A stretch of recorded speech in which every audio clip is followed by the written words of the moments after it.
என்ன இது காருக்குள்ள ஏதோ கருக்கு முறுக்குன்னு சவுண்ட் கேக்குது? தம்பி, நான் தான் முறுக்கு சாப்பிட்டுக்கிட்டு இருக்கேன்.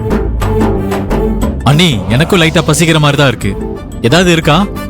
தம்பி, முறுக்கு, மிக்சரு, சிப்ஸ் எல்லாமே வச்சிருக்கேன். உனக்கு என்ன வேணும்னு சொல்லு. அண்ணே, மலை ஏறும்போது இந்த மாதிரி முறுக்கு சிப்ஸ் எல்லாம் சாப்பிடவே கூடாது. அப்படி சாப்பிட்டா வயிறு புரட்டும். ஐயோ, என்ன சொல்றீங்க தம்பி? மிக்சரு, முறுகெல்லாம் சாப்பிட்டா மலை ஏறும்போது வயித்த புரட்டுமா? அண்ணே, வயிறு புரட்டுறது மட்டும் இல்ல, கலக்கி விட்டுரும். ஆமா, நான் சொல்றத கேட்டு நீங்க ஏன் இவ்வளவு ஷாக் ஆவறீங்க? ஒண்ணு இல்ல, நான் ஆக்சுவலி இஷ்டத்துக்கு கிலோ கணக்குல எல்லாத்தையும் சாப்பிட்டேன். ஏண்டா, நீ ஒரு டாக்டர் தானே, இதெல்லாம் முன்னாடி சொல்ல மாட்டியா? அதுக்கு முதல்லயே நீங்க கேட்கணும். பசிக்குதுன்னா என்கிட்ட சொல்ல வேண்டியது தானே? எதுக்கு முறுக்கெல்லாம் சாப்பிட்டுட்டு?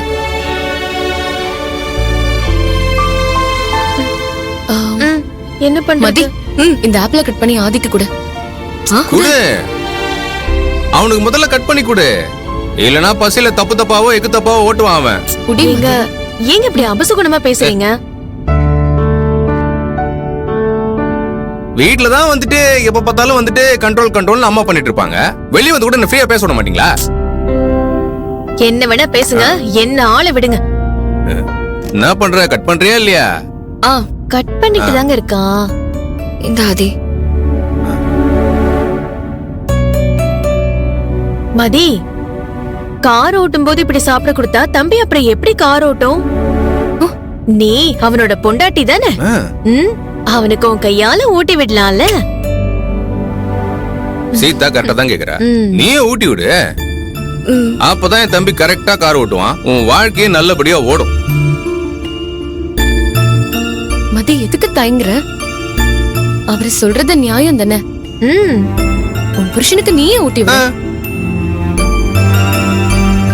நீங்க இப்படி எல்லாம் பண்ணுவீங்கன்னு எனக்கு தெரியும். இதுக்குதான் நான் ஏற்காடுக்கு வர்றதுக்கு சம்மதிக்கவே மாட்டேன்னு சொன்னேன். மகள் நீதான் கட்டாயப்படுத்தி சம்மதிக்க வச்சா.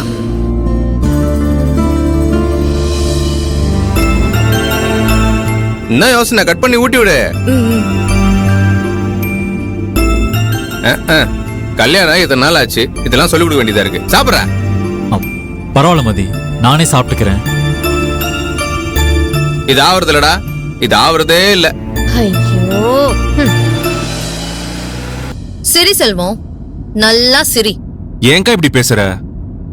உன் வாழ்க்கையில தப்பான ஒரு விஷயம் நடந்து போச்சுதான். ஆனா அதை சரி பண்ணிக்க வாழ்க்கைய உனக்கு ஒரு வாய்ப்பு கொடுத்திருக்குக்கா. அதையும் புரிஞ்சுக்க மாட்டேங்கிற? சந்தோஷமா இருக்கா?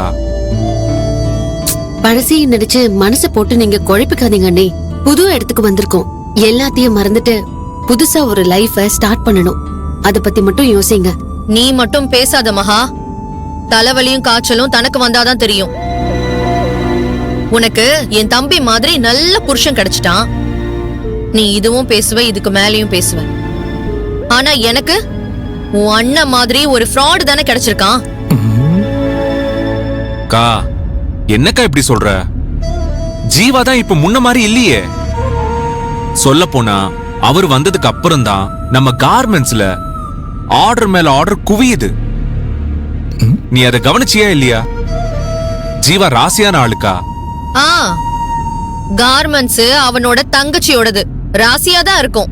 ஆனா எனக்கு இவன் வந்ததுல இருந்து தூக்கமே போச்சு. என் நிம்மதி, சந்தோஷம் எல்லாமே போச்சு. வெண்ணிலா, நீ வெளியில தான் இப்படி பேசுற.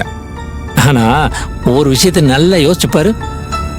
உன்னை லவ் பண்ணும்போது இந்த மாமா இதே பாட்டெல்லாம் தானே பாடி உன்னை இம்ப்ரெஸ் பண்ண. ஞாபகம் இருக்குல்ல? இப்ப வரைக்கும் இவன் வேற எந்த பொண்ணையும் திரும்பி கூட பார்க்கவே இல்லையேன்னு உன் மாமாவை பத்தி பெருமையா தானே நீ நினைக்கிற? உன்னை எவ்வளோ திட்டினாலும், எவ்வளோ உன்னை பத்தி தப்பா பேசினாலும் இதே மாதிரி பண்ணிக்கிட்டு இருக்கே. உனக்கெல்லாம் கொஞ்சம் கூட வெக்கம், மானம், சூடு சொரணை இதெல்லாம் இல்லவே இல்லையா? பொண்டாட்டிக்கிட்ட வெக்கம், மானம், சூடு சொரணை இதெல்லாம் எதுவும் பார்க்காம அப்படியே கால உழுவுறவன் தாமா நல்ல புருஷன். என்ன மாப்பிள்ள நான் சொல்றது? இல்லையா பின்ன? நான்லாம் எதுக்கு யோசிச்சாலும் என் பொண்டாட்டி கால்ல விட மட்டும் யோசிக்கவே மாட்டேன். நீங்களும் அப்படித்தானே? சூப்பர்.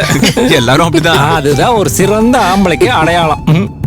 இங்க பாரு, நீ கோவப்பட்டாலும் சரி, எமோஷனலா பேசினாலும் சரி,